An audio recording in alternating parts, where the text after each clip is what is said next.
और कोई है यहाँ? नाइला, ले चलो इसे। चलो ले चलो चलो चलो चलो चलो जल्दी। यार ये कल की लड़की यकीन नहीं आता। खैर जाने दे।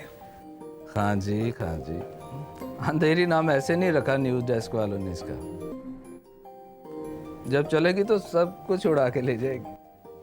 आसिम, तुझे पता है आज से पहले भी 3 लड़कियां ये ट्राई कर चुकी हैं, पता है ना तुझे? ना बाबे ना, तो ये वक्री टाइप की चीज है। वैसे हाँ जी, मुझे तो लगता है कि न्यूज चैनल वालों को आपका मुतबादल मिल गया है फायजा के रूप में।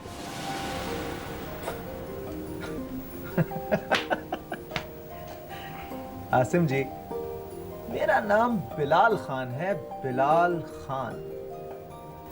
मैं अपने आगे किसी का दीवा नहीं बनने दूंगा। देख लो ना इसको, देख लो, ये तो है खान जी। देख लो ना।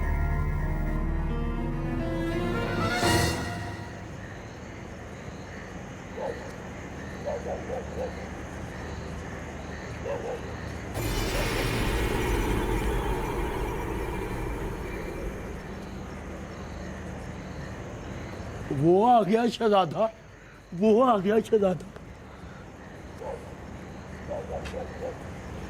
पैसे निकालो पैसे। और ये ले पैसे।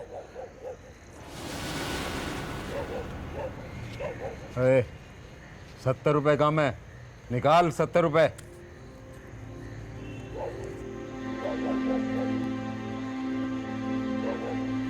यार और पैसे ना मांग, खुदा के लिए मैं मर जाऊंगा। ओए वो मेरी हड्डियों का सुरमा बना देगा जिसका ये माल है। यार ये ले।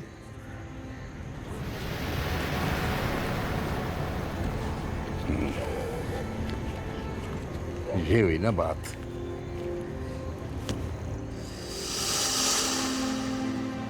ये ले पकड़।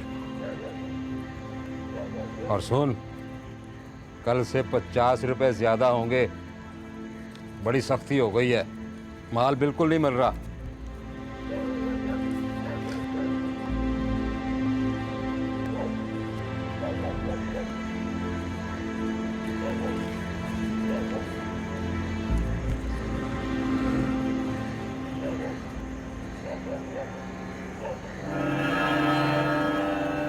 जी ले।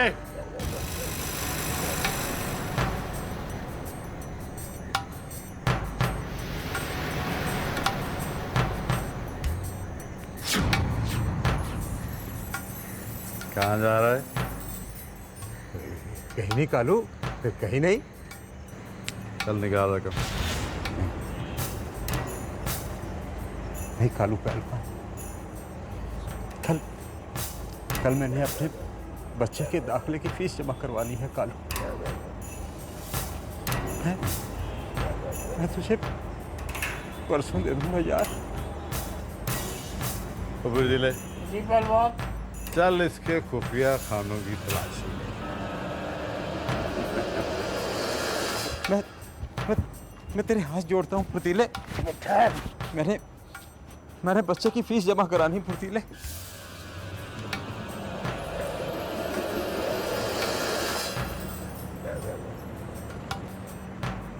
जिले,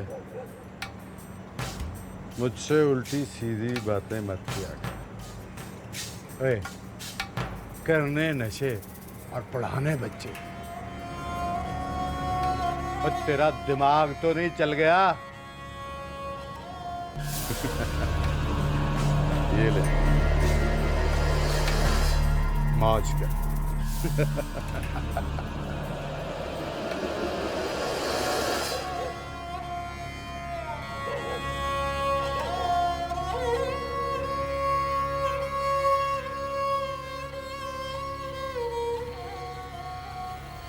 अल्लाह खैर करे, आए नहीं अभी तक अब्बा जी। आ जाएंगे काशी। तुझे नहीं पता कहाँ गए हैं वो? वहां से वापसी आसान नहीं है वहां से। मुझे तो बहुत डर लगता है आपा। अगर पुलिस ने, मेरा मतलब है हमारा क्या बनेगा? अल्लाह मालिक है। वैसे भी सबसे अम्मा हमें छोड़कर अल्लाह के पास चली गई है। काश अब्बू को ये बीमारी ना लगती। खैर छोड़, तू ये बता तेरी तैयारी कैसी है इम्तिहान के लिए? आपको तो पता है आपा, कल आखिरी तारीख है दाखिला जमा करवाने की। अब्बा ने वादा किया था आज। अब्बा जी,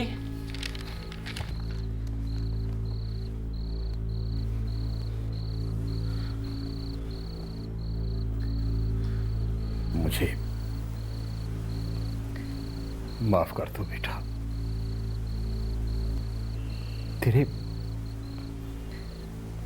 तेरे दाखिले का बंदोबस्त नहीं हो सका।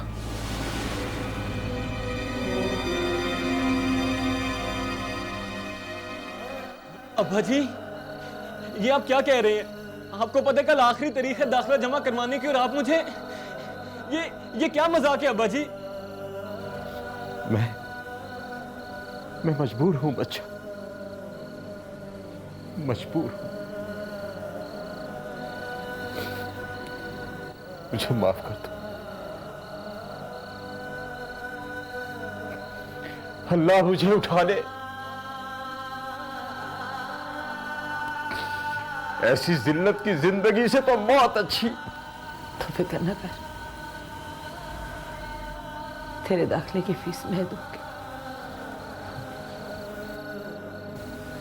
तेरी बहन अभी जिंदा है, मरी नहीं। दिल का कहा मान के बेखतर है खड़ा, अमन का पासबान, अमन का पासबान। आइंदा साइड उसका करो। 2 3 4 5 आइंदा हो ऊपर करे। 1 2 3 4 5। ये रास्ता क्रॉस करके जाएंगे, दाएं से जाएंगे, बाएं से आएंगे। रेडी गो। अभी तक पीछे आए।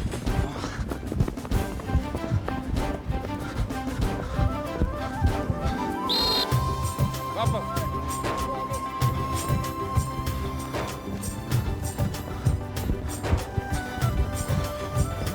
एड्रेस। आप दोनों लोग इधर डाउन। आप लोग लेट क्यों आए हैं? सर सांस फूल गया था सर। अभी आपका सांस फूलना शुरू हो गया। अभी तो कल के बच्चे हैं, खतरनाक मुल्ज़िमान आपने गिरफ्तार करने हैं। कैसे उनके पीछे भागोगे? मुनास, हैंड्स अप। अपने अंदर ताकत पैदा करें। जवाब 2 चक्कर लगाकर वापस आए। रेडी गो।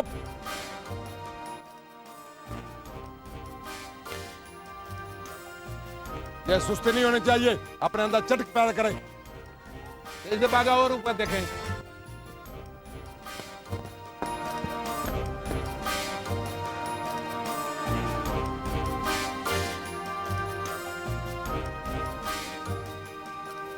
अच्छा ये है कि यहाँ तक आप पहले पढ़ेंगी और यहाँ लाइन लगा लो, यहाँ पे हम कट करेंगे। मगर ये तो सच है, ये तो बोलना अरे जरूरी है आबिद मेरा। साहब आप यहाँ पे वक्त जाया कर रहे हैं अपना। मैं कब से ढूंढ रहा हूँ आपको। आपको पता है मेरे शाम के प्रोग्राम के लिए ना ही अभी रिसर्च फाइनल हुई है, ना ही गेस्ट का मुझे पता है, और आप यहाँ पे वक्त जाया कर रहे हैं। लाल साहब आप मेरे कमरे में चलें, मैं पेपर्स लेके आता हूँ। कमाल करते हैं आप। अच्छा हाँ वो क्या नाम है, तुम्हारी रिपोर्ट अच्छी थी, मैंने देखी थी, लेकिन ये जो क्राइम स्टोरी होती है ना, इसमें थोड़ा सा मसाला डाला करो, वरना बड़ी फीकी लगती है। बट गुड जॉब, हाँ, keep it up, good job. Don't worry, कोई ध्यान देने की जरूरत नहीं, अपने काम पे ध्यान दें, ठीक है? लाओ यार वो डीवीडी दो। ये ले sir. Keep it up, okay, don't worry.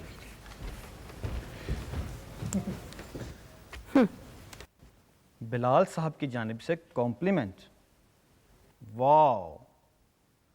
मगर फील्ड रिपोर्टिंग मैंने की, और मुझे देखा भी नहीं।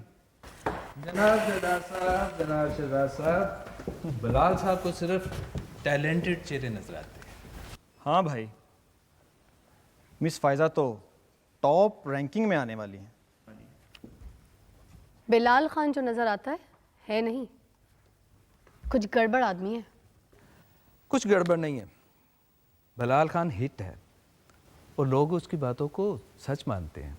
और ये चैनल वाले उसे बेचकर ढेरों पैसे कमाते हैं। और सच कितना होता है ये सब जानते हैं।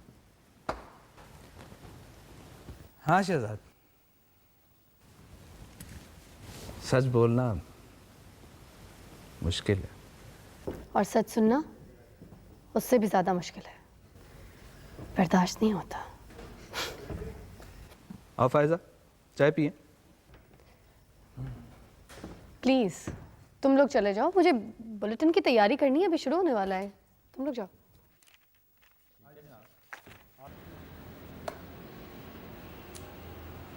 वो मेरी बात गौर से सुन। जब लड़की अपना कदम घर की चौखट से बाहर निकालती है ना, तो आलने से डिग्गे हुए बोट जैसी उसकी हालत हो जाती है, जिसका कोई ठिकाना नहीं होता। जितनी तेरे माँ बाप की बेइज्जती हो गई है, उनका तो सोच। वो अभी तक उस हीरो के लिए तस्वीर बहा रही है। हाँ आफरीन है भाई तेरे पे, हाँ आफरीन।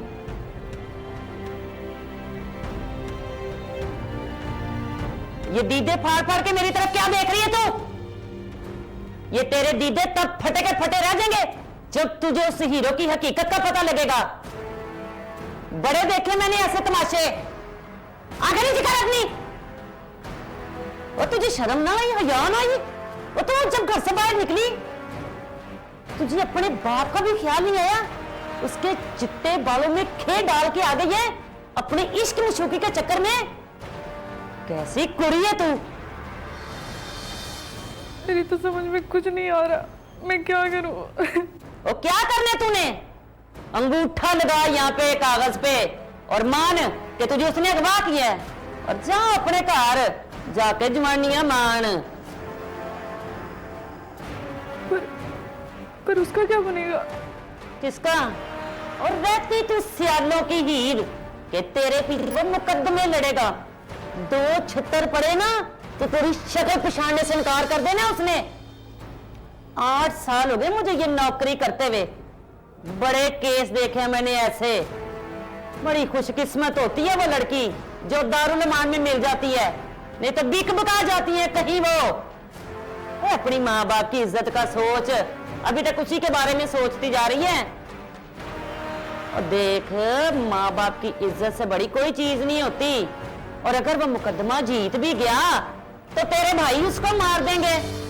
सोच अपने माँ बाप का, उनकी इज्जत से ज्यादा कोई चीज नहीं है। गौर कर मेरी बात पे।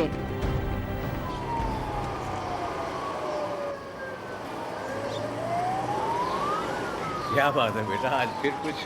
चाचा ये क्या बकवास है? उस लेडी कांस्टेबल ने उस मगवी लड़की को इतना खौफजदा कर दिया है कि उसने अपने बयान ही बदल लिए हैं। बेटा वो बेचारी क्या करे, वो भी तो मातहत है ना। अफसरों का कहना तो मानना ही पड़ता है। अब चाचा ये मुझे अफसरी और नौकरी वाला फलसफा ना देना शुरू कर देना। मैंने रवान की लिखवा दी है, काफ़ी दिन हो गए अम्मा से नहीं मिला। पता नहीं। बेटा जाओ जाओ, माँ से मिलो, माँ की दुआएं लो। वो कहते हैं ना, माँ बाप राजी सोना रब राजी। हो गया चाचा, ऐसे हिम्मत ना छोड़ा करो। रब रखा।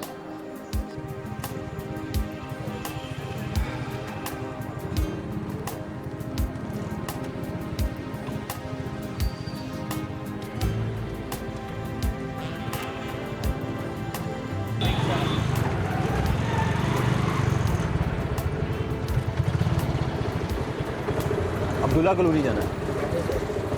कितने पैसे? अभी तो सर मैं घर से आया हूँ, तो मेरे पास तो पैसे नहीं है। भाई मांग नहीं रहा हूँ, पूछ रहा हूँ। 30 रुपये। 30 रुपये? यार चलो।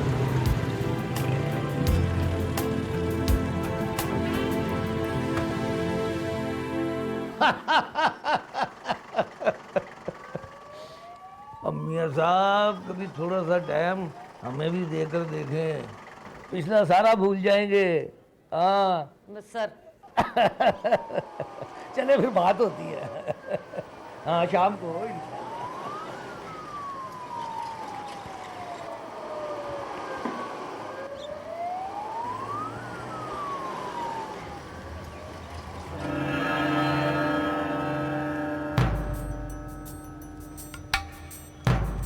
मिल लिया माँ बाप से?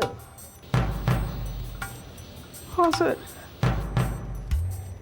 फिर अब क्या इरादे हैं? किस तरफ जाना है? बुढ़े माँ बाप की तरफ या उस मामूली वैगन ड्राइवर की तरफ जो अपने आप को तुम्हारा शौहर कहता है? नहीं सर, मैं बस मरना चाहती हूँ। नहीं, तुम नहीं मरोगी, तुम नहीं मरोगी, तुम मारोगी। अगर माँ बाप को छोड़कर शौहर के साथ गई तो 2 कत्ल करोगी, और अगर माँ बाप के हक में बयान दोगी तो वो जिसके साथ उस वक्त तुम अपनी मर्जी से भागी थी उसे कत्ल करोगी। कत्ल बहाल किसी न किसी ने होना है। नहीं, मैं ऐसा हरगिज़ नहीं चाहती। अरे ये तो तुझे घर से पहला कदम निकालते हुए सोचना चाहिए था, और तू तो हाई कोर्ट तक बयान दे आई है कि मुझे किसी ने गवाह ही नहीं किया। जो सच था वो मैंने कह दिया। अब और कहने से क्या फर्क पड़ता है? जो नुकसान होना था वो तो हो गया। बातें बड़ी बड़ी करती हो। जब सुबह शाम मुंह पे पड़ती हैं तो बातें बाहर ही जाती हैं। नैला, ये सिखाया इसे? चल ले जा इसको, दोबारा सिखा गया। चल, अभी कच्ची है ये। ओ सर जी, कच्ची बच्ची कोई नहीं है, बड़ी मीसड़ी है ये। लग आगे चल।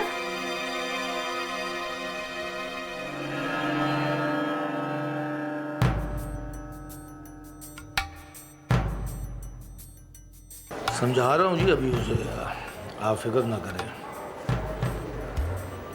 नहीं मान तो जाएगी। वैसे मेरा एक ज़ाती सा मशवरा है, ये अदालतों के चक्कर में पड़ने की बजाय अगर ज़ाती तौर पे ज़रा ताउन कर ले तो ज़्यादा अच्छा है। आप मेरी बात का मतलब समझ रहे हैं ना? चलो सोचो सोचो, इस बात पे भी सोचो।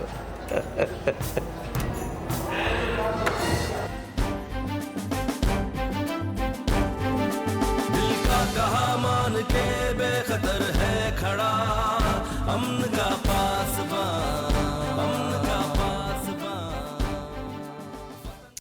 अरे जाहिद जमाल साहब, शर्मिंदा कर रहे हैं आप।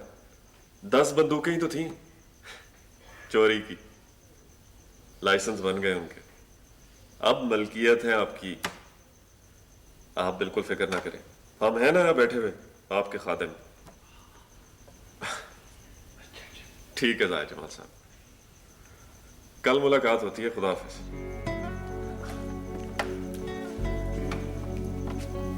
जाहिद जमाल, आजकल आपकी बड़ी गुड बुक्स में है। कौन है ये? बहुत बड़ी असामी, गाड़ियों के शोरूम्स, इंपोर्ट एक्सपोर्ट का बिजनेस, और सरकारी दरबार में बड़ी ऊंची पहुंच है उसकी। बड़ा मालदार आदमी है, और सबसे बड़ी बात, बड़ा जीदार आदमी है वो। तो इसका मतलब है कि बिजनेसमैन है। बहुत अप्रोच है उसकी। फिर तो बड़े काम का बंदा है।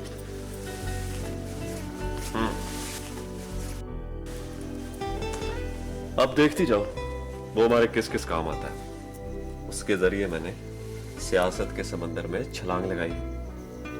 क्या मतलब? मैं कुछ समझी नहीं। समझ जाओगी जब मुझे चिट्टी शलवार कमीज, काले वेस्टकोट और झंडे वाली गड्डी में बैठा देखोगी ना, तो सब समझ जाओगी। मलका बनाऊंगा तुझे, मलका।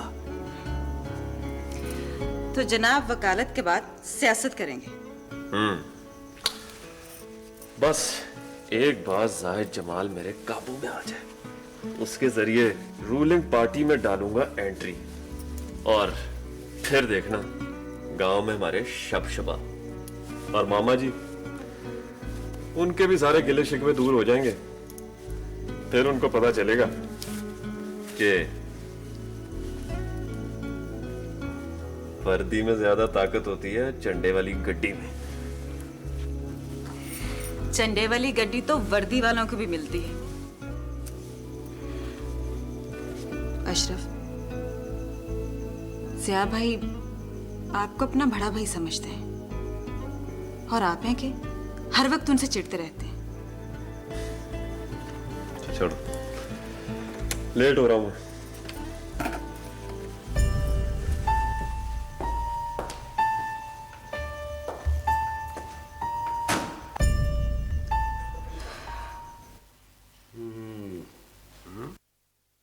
फतेह महमद 6 मरले 5 सरसाइयां। आपने कलम का कोई जादू दिखा, ये कोई तेरे लिए मुश्किल काम नहीं है पटवारी। जी राणा साहब, यही देख रहा हूं कि उस वक्त की जमा बंदियों पर उस वक्त के तहसीलदारों के दस्तखत। राणा साहब, ये जो खाते खतौनियाँ होती है ना जनाब, इनको सीधा करना बच्चों का खेल नहीं होता। बच्चों का खेल कब होता है? तो मरने के बाद खेलते हैं। अरे फिर इसमें कौन जिंदा है, मर गया है, किधर है, किसको खबर? ढूंढने वाले पहुंच भी जाते हैं अपना राणा साहब। रोकने वाले पटवारी रोक भी लेते हैं। अरे इसमें कोई ऐसा चोलू फेर कि ये शाम लाट की जमीन में हमारा रकबा इसके साथ आए। बिल्कुल। अच्छा जी, फिर लो जी अपना राणा साहब, मैं घर जाके देखता हूँ फिर इसको। वो कहते हैं ना अपना जल्दी का काम शैतान का। हाँ सच राणा साहब, याद आ गया, इसमें 2 हिस्सेदार और भी होंगे। पटवारी रहा ना, पटवारी रहा। पता है। खैर तू इसको इत्मीनान से, सुकून से, जल्दबाजी ना करना। ठीक है जी, जैसा हुक्म जनाब आप। और ये ध्यान से ये काम जो है ना राना ता का है, जाती, इसमें ना की गुंजाइश नहीं है। ठीक है जनाब। वकील।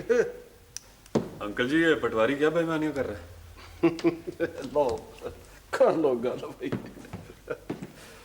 ओए अपना वकील साहब, हमारा इतना तजर्बा कहाँ है। आप हो काले कोट वाले, आपसे सरकार भी डरती है। राणा साहब, मेरी क्या मजाल है कि इनके आगे पर भी मार सकूं। चल टटर न कर। सलाम वालेकुम।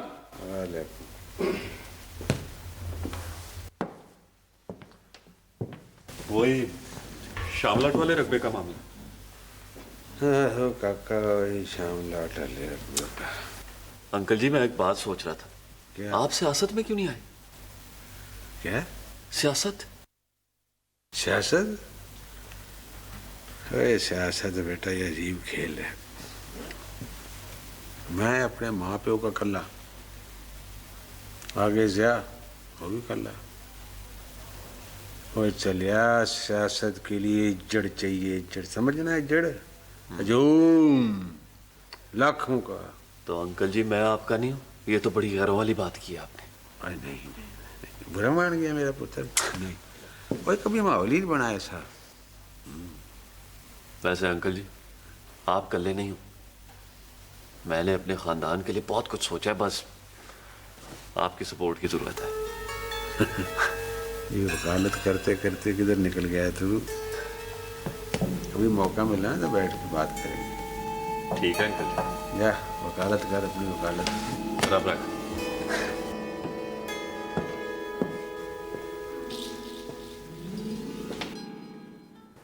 पहला सवाल मेरा आपसे ये है कि क्या हम किसी खुदकुश हमला आवर को खुद को बारूद से उड़ाने से रोक सकते हैं? नो सर, वो तो खुद को किसी भी टाइम बुला सकते हैं। गुड, तो फिर इस ट्रेनिंग की क्या ज़रूरत है?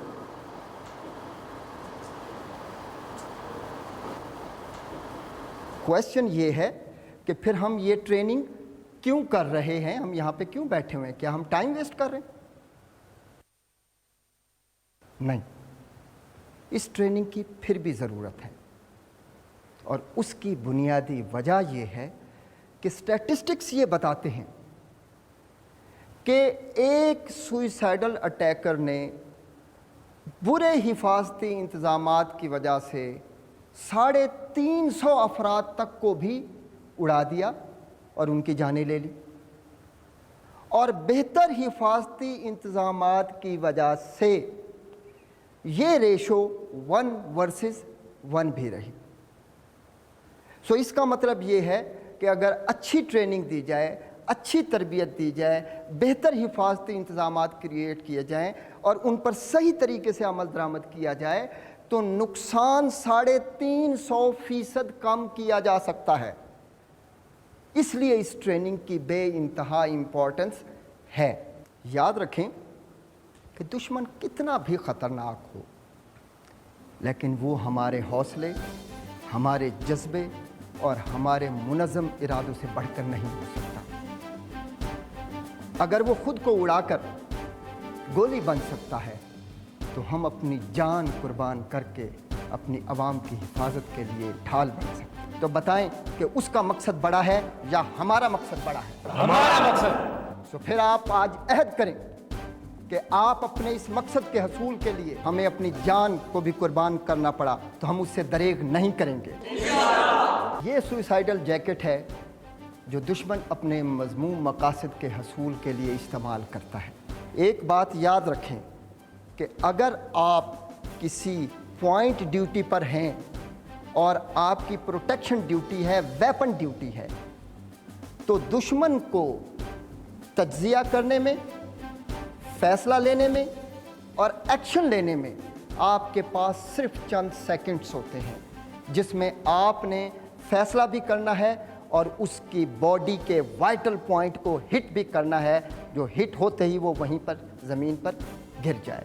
और ये कोई आसान काम नहीं है, इसके लिए ज़बरदस्त ऑब्ज़र्वेशन की और मुस्तकिल अपने आप को मुस्तैद रखने की ज़रूरत होती है। आज के लिए इतना ही काफ़ी है, और अगर हम इन्हीं चीज़ों को सही तरीके से समझ सकें और इस पर अमल कर सकें तो हम इस पुलिस डिपार्टमेंट के लिए एक बहुत ही मौसर पुलिस ऑफिसर साबित हो सकते हैं। मुझे उम्मीद है कि आपने इन्हें समझा होगा और इस पर स्ट्रांगली इम्प्लीमेंट करेंगे। Thank you very much.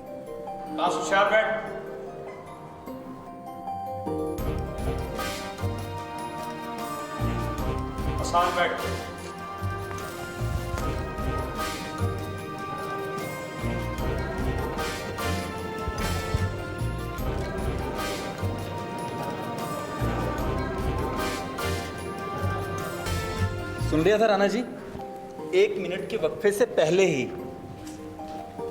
यार ये सब थ्योरियाँ हैं, भला हम लोगों का क्या लेना देना इन खुद कुछ हमलों और बमबारों से? हमने तो सुकून से अफसरी करनी है भाई। नहीं यार राना, ड्यूटी इज़ ड्यूटी यार। हम लोग एक डिसिप्लिन फोर्स को ज्वाइन करने जा रहे हैं और लीड फ्रॉम द फ्रंट हमारा प्राइड होना चाहिए। वाह क्या बात है भाई। यार तूने तो कसम खा रखी है कि मेरी हर बात का उल्टा जवाब देना है। खैर छोड़, तू अपना शौक पूरा कर, आराम से सुकून से पूरा कर। और भाई मेरा मरने का कोई प्रोग्राम नहीं है। मूसा भाई, राणा साहब खुद को अभी तक जगीरदारी समझ रहे हैं। हाँ लीव इट यार। यार अगला लेक्चर कौन सा है? लॉ का है ना? हाँ यार लॉ का है, और इस लॉ के लेक्चर से मेरी तो जान जाती है। ये CRPC और PPC तो मेरे दिमाग में नहीं घुसता है यार। यार मुझे तो समझ नहीं आती कि हम लोग यहाँ वकालत पढ़ने के लिए आए थे या अफसर बनने के लिए। यार माजरत के साथ रहा सर, आपको तो कुछ भी समझ नहीं आती। यार बात यह है कि अगर अफसरी के साथ साथ हमें वकालत भी समझ आ जाए तो इसमें हर्जी क्या है? और यही बुनियाद है हमारी।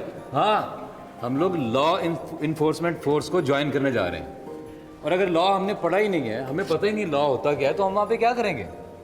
गुड यार मूसा, तेरी बात मेरे दिल को लगी है, और मैं तुझे बता दूं, तू एक अच्छा पुलिस अफसर बनेगा। पक्का? वाकई? और ज़िया भी लॉ को खूब समझेगा। वो कैसे? अरे यार, इसमें पुलिस की नौकरी में करना ही क्या है? ये ला वो ला सब। अरे राना बात सुन यार। देख शादा, तुझे पहले भी समझाया है कि कल सुबह लेकर आना, अशरफ के दफ्तर जाने से पहले। वही बताएगा कि वकील किसको करना है। ठीक है, अब जाओ। ठीक है बेबी जी।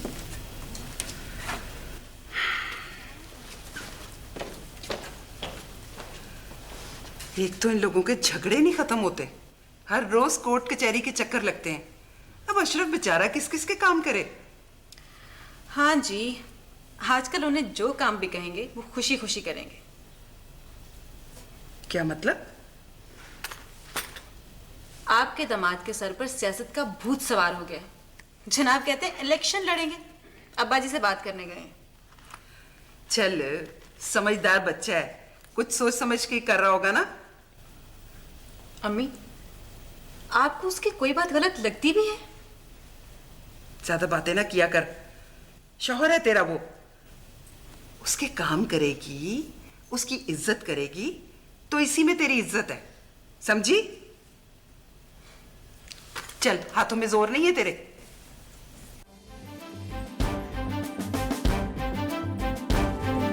दिल का कहा मान के बेखतर है खड़ा, अमन का पासबान, अमन का पासबान। Welcome back after the break. आपका मेजबान बिलाल खान यहाँ पे मौजूद है। नाजरीन, पुलिस के दावे धरे के धरे रह गए और एक मर्तबा फिर पेश की इतला के बावजूद पुलिस स्टेशन से सिर्फ 50 गज के फासले पर खुदकश धमाका होता है, जिसमें 18 बेगुनाह अफराद मारे जाते हैं और दर्जनों जख्मी हो जाते हैं। महकमे की नेक क्या नामी कहेंगे की बुद्धा बजाय साहब आप इस बदनामी। मसले पर? कहना क्या है बिलाल साहब? भाई हमारे जवान भी तो जान हथेली पे रख के मुजरिमों और दहशतगर्दों के सामने हरावल दस्ता बने हुए हैं, उनका कोई तस्करा ही नहीं। उन्हें खुद ने लगाया हुआ है। सर, ये मीडिया वाले भी तो हर बात को उछालते हैं। No, it's totally wrong. जब कोई पुलिस ऑफिसर बगैर ब्रीफिंग के टीवी शोज में जाएगा तो ऐसा तो होगा ही। हमारे मीडिया सेल को एक्टिव होना चाहिए, जिसका मकसद इमेज बिल्ड करना और काउंटर रिमार्क्स देना हो। सर, आखिर मीडिया खुद भी तो रियलिटी की बात करे ना। हमारे लोग भी तो अवाम के सामने मरते हैं। अच्छा, अब ये बताइए सालार कब ज्वाइन कर रहा है? हाँ भाई, आखिर उसकी फॉरेन क्वालिफिकेशन को भी तो बुरुए कार लाना चाहिए ना। जी सर।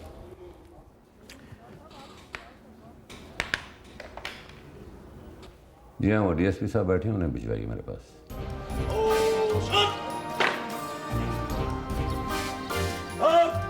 चलो सलामी तकीब, चलो सलाम सलाम फंग।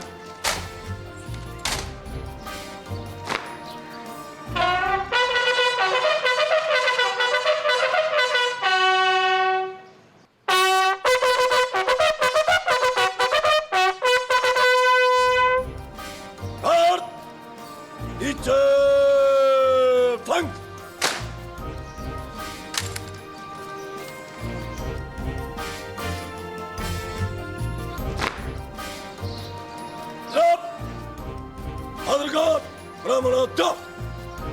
Carry on. आदू फंग करेगी, आदू फंग।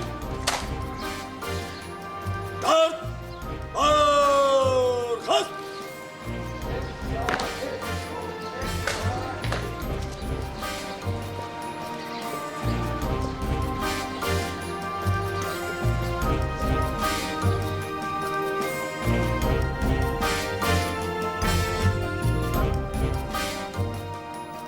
देखिए, किसी भी काम के एवज मिलने वाली रकम कारकर्दगी जांचने का पैरामीटर नहीं हो सकती। ये बात तो हमको हर हाल में समझ लेने की ज़रूरत है। अब रही बात पुलिस के इदारे की, तो पुलिस के इदारे की कारकर्दगी पर सबसे ज़्यादा असरात सोशल, पॉलिटिकल और ब्यूरोक्रेटिक कल्चर के हैं। जब तक इस कल्चर में तब्दीली नहीं आएगी, पुलिस का इदारा क्या किसी भी सरकारी इदारे में बेहतरी मुमकिन नहीं है। मेरी जहाँ तक ज़ाती राय का ताल्लुक है, तो मैं ये समझता हूँ अगर इजाज़त हो तो प्रोग्राम चेंज कर लें। पूरे मुल्क के सिस्टम ओवरऑलिंग की ज़रूरत है। तुम नहीं जानते, ये जाहिद जमाल एक दिन बहुत बड़े मिनिस्टर बनेंगे। कोई चक्कर चल रहा है क्या? अलवीना बिला वजह किसी से मुतासिर नहीं होती। एनजीओ का ये रोग मैंने यूं ही नहीं पाल रखा। ये तो हम जानते हैं, ये आप बड़े लोगों के वक्त गुजारी के शुगर है। दौलत हुस्न तुम्हारे पास पहले ही मौजूद है, अब तुम्हें ज़रूरत है फेम की, जो जाहिद जमाल के ज़रिए ही मिल सकती है। बहुत लंबे हाथ हैं इसके। हाँ ये बात तो है, बहुत पुरस्कार बंदा है। शोहरत और इक़्तिदार की माउंट एवरेस्ट तक पहुंचने के लिए मुझे ऐसा ही पायदान दरकार है।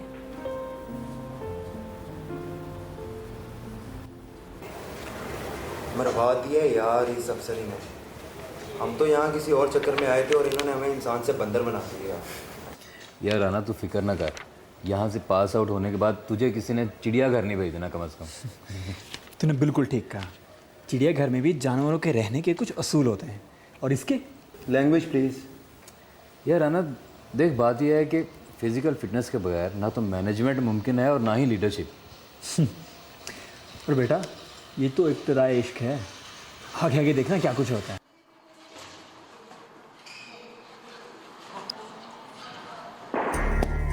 यार ये गोलियां चलने की आवाज़ आ रही है। यार फायरिंग रेंज से आवाज़ आ रही होगी। नहीं कुछ कर रहा है। यार ये ठीक कह रहा है, ये आवाज़ फायरिंग रेंज से नहीं आ रही कम से कम। मेरा ख्याल है हमें देखना चाहिए।